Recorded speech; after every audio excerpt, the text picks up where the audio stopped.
Flaying, removing someone's skin while they're alive is perhaps the Assyrians' signature torture. The process is methodical and agonizing. Skilled executioners make careful incisions, peeling skin away from muscle while keeping the victim conscious as long as possible. Death can take hours. Once the victim finally dies, their skin is preserved and displayed as a warning. Impalement is another favored method. Victims are placed on sharpened stakes, positioned to avoid vital organs, prolonging agony for days. Ashurnasirpal II records creating entire forests of impaled captives, groves of stakes with dying people, positioned where approaching armies can see them from miles away. Imagine marching toward a city and seeing hundreds of people writhing on stakes, hearing their moans carried on the wind, knowing this could be your fate. The cruelty extends beyond soldiers to entire populations. When cities rebel, the Assyrians respond with mass executions. Women and children aren't spared. King Shalmaneser organized brutality designed to terrorize entire regions into submission. Here's the bitter irony. All this terror ultimately backfires. The Assyrians make so many enemies, terrorize so many populations, that when their empire weakens, there's no shortage of people eager to destroy them. In 612 BCE, a coalition of Babylonians, Medes, and Scythians descends on Nineveh, the Assyrian capital. The city that was the center of an empire of terror is sacked and burned so thoroughly that within generations, people aren't sure where it stood. The violence the Assyrians inflicted comes back upon them, and Nineveh is left as devastated as the countless cities they destroyed. The Mongol messenger delivers Genghis Khan's response: kill everyone. Every man, woman, child, and animal in Nishapur must die. It's 1221 CE, and this prosperous Persian city has committed an unforgivable sin during a siege. They killed Tokchar, Genghis Khan's son-in-law. Now his widow will determine the city's fate. When Nishapur falls, the slaughter is systematic. Mongol soldiers move through the city section by section, building by building, room by room. They kill methodically, efficiently. Families huddle together in their homes, hearing screams grow closer. Doors splinter, swords flash, blood pools on floors. Persian historian Atamalik Juvaini records that Mongol soldiers kill every living thing: men, women, children, even cats and dogs. The exact death toll is disputed, but even conservative estimates put it in the hundreds of thousands. But the Mongols don't just kill, they make art from death. After the massacre, soldiers build pyramids from victims' skulls. 3 separate pyramids, one for men's skulls, one for women's, one for children's. These monuments tower over the ruined city, visible for miles. Other approaching cities see them and understand the message. This is what resistance costs. The city of Merv suffers similarly. Before the Mongol invasion, Merv is one of the world's greatest cities, a center of learning and culture with possibly 700,000 inhabitants. When it falls in 1221, the slaughter lasts 4 days. Survivors are marched into the plains and divided among Mongol soldiers, each soldier assigned a quota of people to execute. Imagine being one of those survivors, herded like cattle, watching soldiers count off groups for slaughter. Estimates of the dead range from 700,000 to over 1 million. An entire civilization erased in less than a week. Genghis Khan's personal role in systematic exploitation is staggering. Genetic studies suggest approximately 16 million men today carry a Y chromosome lineage tracing back to Genghis Khan and his close relatives, about 0.5% of the world's male population. This statistic represents not just conquest, but systematic sexual exploitation on an enormous scale. In cities like Nishapur and Merv, Mongol soldiers take surviving women as war prizes, a practice Genghis Khan not only permits but participates in. Mothers are separated from children. Daughters are taken from fathers. The trauma ripples through generations.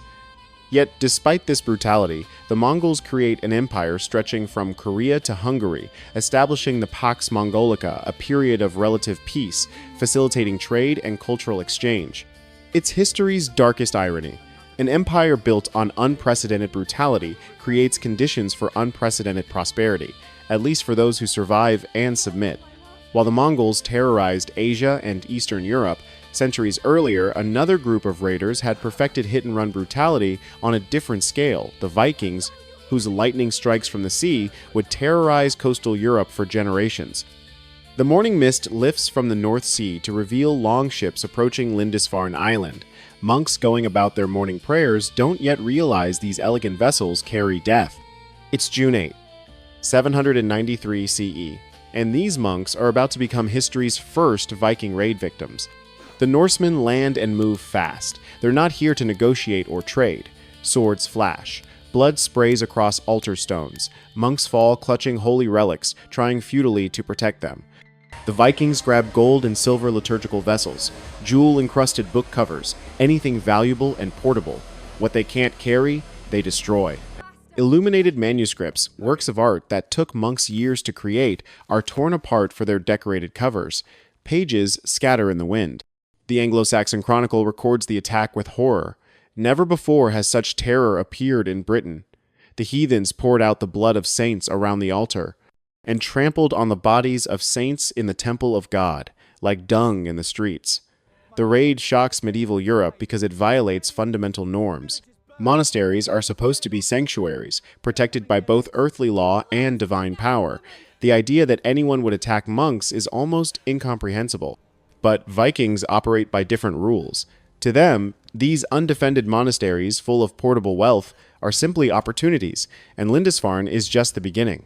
Over the next 250 years, Viking raids terrorize coastlines from Ireland to the Mediterranean, from Britain to Russia.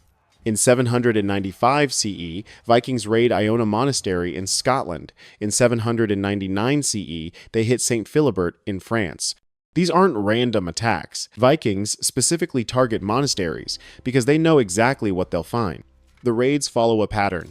Arrive at dawn, overwhelm defenders, kill anyone who resists, grab everything valuable, burn what remains, disappear before help arrives. As the Viking Age progresses, raids grow more ambitious. What starts as hit-and-run attacks evolves into conquest campaigns. In 865 CE, the Great Heathen Army lands in England not just to raid, but to conquer. This massive Viking force systematically conquers Anglo-Saxon kingdoms. Their treatment of conquered populations is harsh. They demand tribute, enslave captives, show little mercy to resistors. Ireland suffers particularly badly. The annals of Ulster record raid after raid. The burning of Armagh by the foreigners. A great naval expedition of the pagans came and destroyed everything they could reach. In 832 CE alone, Vikings plunder the islands of all Ireland and attack numerous monasteries. Irish monks begin hiding their treasures, burying them, or sinking them in bogs. Some of these hidden treasures remain undiscovered today. The slave trade is perhaps the darkest aspect of Viking raids. Captives, often women and children, are valuable commodities. Vikings establish slave markets in Dublin, selling captives to buyers across their trading networks.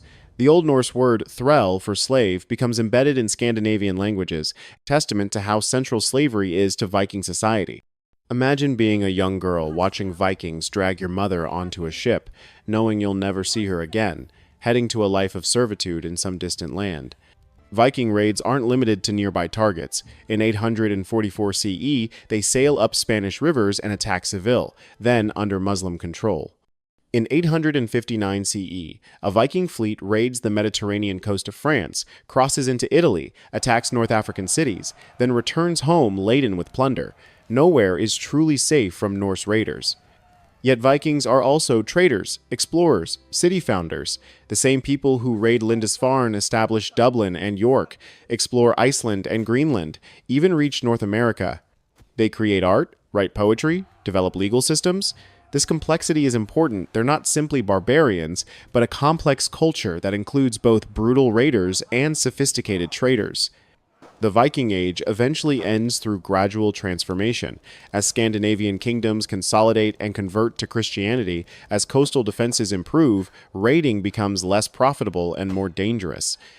The last major Viking raid on England occurs in 1066, when Harold Hardrada invades but is defeated at Stamford Bridge.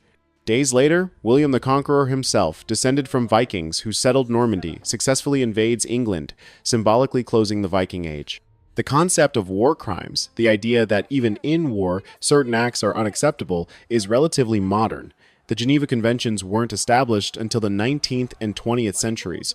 Before that, few limitations existed on what victorious armies could do, but human moral consciousness has evolved. We now recognize that civilians should be protected, prisoners treated humanely, certain tactics unacceptable regardless of military advantage. We've established international courts to prosecute war crimes. This represents genuine progress. Does this mean we've moved beyond such brutality? The 20th and 21st centuries suggest we haven't. But we've at least established the principle that such acts are wrong, that perpetrators should be held accountable. That's progress, even if imperfect. These ancient war crimes serve as stark reminders of what happens when power goes unchecked, when fear becomes the primary tool of governance. They show us why international law matters, why accountability matters, why recognizing human dignity matters. Every time we read about these atrocities and feel horrified, that emotional response matters. It means we recognize these acts were wrong, that we have a responsibility to prevent such horrors from happening again. The ancient world was brutal, but we don't have to repeat its mistakes. We have the benefit of hindsight, of millennia of moral philosophy, of international frameworks designed to prevent atrocities. Whether we use those tools effectively is up to us. The choice between cruelty and compassion, between terror and justice, remains as relevant today as when Alexander stood before Tyre's walls 2,300 years ago.